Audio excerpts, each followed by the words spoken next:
Domaća reli sezona startala je prvog vikenda ožujka u Hrvatskom Zagorju. 51 posada iz 4 zemlje stigla je na 8. i na reli Kumrovec. Dvodnevno natjecanje krenulo je shakedownom i brzinskim ispitima Terme-Tuhelj u petak. Najbrži na prvom brzincu, Rok Turk i Blanka Kacin iz Slovenije, na drugom su probušili gumu na svojem Hyundaiu i20 R5.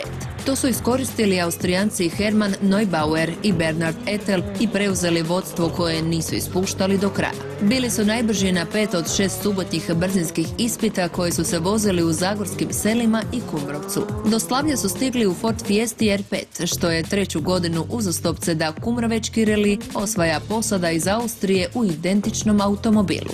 The stages are amazing. The layout of the stages is only crests and flat out everywhere. A lot of cuts, a lot of mud, a lot of dust.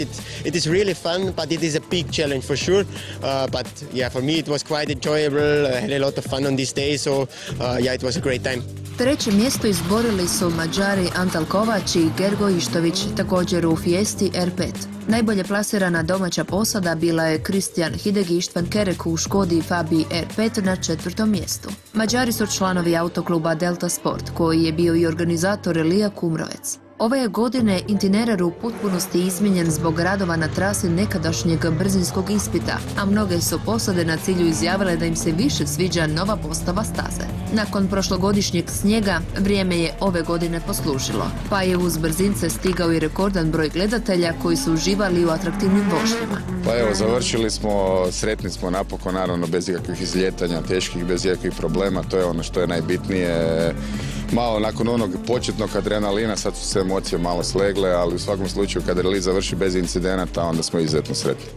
7. mjesto ukupnog poretka i 2. mjesto u prvenstvu Hrvatske izborili su William Prodan i Zoran Raštegrlac. Članovi Opatija Motorsporta ove sezone nastupaju u Renault Clio R3.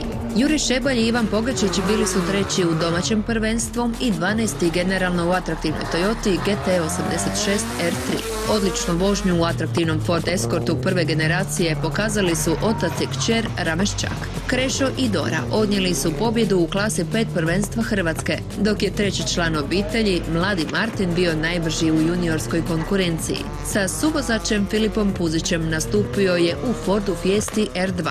U najbrojnijoj takozvanoj maloj klasi najviše su pokazali Marcel Katić i Denisa Rubinić u Volkswagen Polu. Mnoge su posade imale problema, do cilja ih nije stiglo čak 15, najčešći uzrok odustajanja bili su tehnički kvarovi, iako je zabilježeno i nekoliko izlijetanja. Sva su prošla bez posljedica po posade, stradao je tek lim i mehanički sklopovi automobila. Prvenstvo Hrvatske u reliju ove se sezone sastoji od 6 utrka. Iduća je za 2 mjeseca u Opatiji, nakon toga slijedi INA Delta pa 2 relija u Sloveniji, te završnica u Poreču sredinom listopada.